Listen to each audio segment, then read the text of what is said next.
So yes, folks, the harvest of the peanut cover crop is exposing hibiscus roots. It is disturbing them. And in this very dry soil here, it's clear that, we want to cover these things back up. We want to water this all back in pretty quick.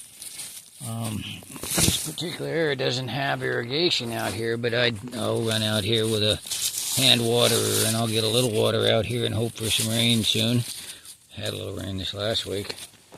But it's been dry over the past several weeks, so that's why it's so dry here. But it's a good aerated soil out here. It's been fortified and planted for the first time, actually, just this last year when we planted these peanuts here. So that's just kind of the game you play when you use it as a cover crop, this peanut here with the hibiscus. Yeah, disturbing the roots a bit, but it's like these are hardy plants, and they're kind of in their final phase here, and so many more weeks before they're going to be killed by the frost, and it's harvest time for them. But we do recommend that we do, if anyone doing this like we are, do what we do here, and go ahead and try to water these things in after disturbing the soil, because there are, like I say, quite a few exposed roots here now. Try to make sure that they're covered with the earth, and get a good watering in here.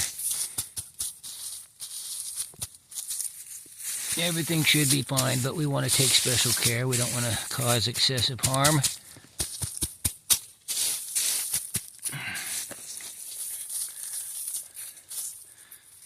Here's a root that's going well here. Yeah, these hibiscus plants definitely send their roots all out and about. And they were right in here with the peanuts, right in with the cover crop, and roots growing all over. So I've never seen a hibiscus crop this healthy, folks, especially in first-time planted soil out in this area. Wow, where nothing was growing before. So I think the peanuts have really done well for these hibiscus plants. These particular ones have fruited earlier and bigger and thrived so much more this year. Of course, it's a bit of our, has to do with our seed improvement program. We're doing a lot of things on that, folks. And I spend a lot of my morning with a lot of different colored strings and Q-tips and little brushes and things, cross-pollinated different varieties to produce the most productive varieties of tropical hibiscus. And like I say, it's our first year with the Georgia runners. So these plants are about three apart. We planted several seeds in a bunch, so every time you see a tropical hibiscus, there could be as few as one, but typically there's several. There's 3 there, 2 there, 1, 2, 3, 4, 5 there, and then 3 down there. So we get a few seeds out. We think they grow good in a little bunch, but there is a separation of about 3 foot, so that gives more room for us to grow these peanuts and harvest them out of here. So I think it's a very good practice here. This is the first year doing this, and the peanut cover with the hibiscus really seems to be a winner.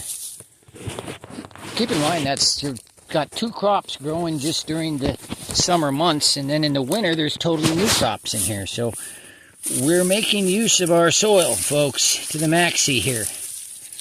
Trying to make it to the max what we get out of it. But of course there's a lot of other factors that affect profitability.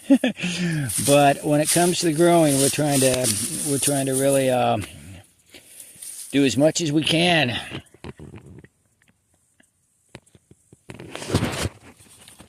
I got this trailer just about full right now with peanut, and then this evening I'm going to go sort the peanuts off of here, pick them off, and then dry things separately. And goats are going to start getting some of this right away tonight, these treats. By the way, I didn't mention it, but these rows are spaced by 10 feet. This row to this row. And right in the middle is a row of blackberry. This is a thornless variety. And them canes are growing up nice, and they're saying, give me a trellis, I want to climb. So I wish I had the time to do it right now, but it's not going to happen. In the winter, maybe it's got to be in the winter. I get the trellises up, and then these blackberries will be a big trellised blackberry row right here. So it's going to be some tighter fit in here between the blackberry and the hibiscus peanut. And in winter, of course, there's going to be turnips and beets and carrots and all kinds of other goodies here. All right, let me just do this one last little section right here, and then I'll move on to a different type of peanut.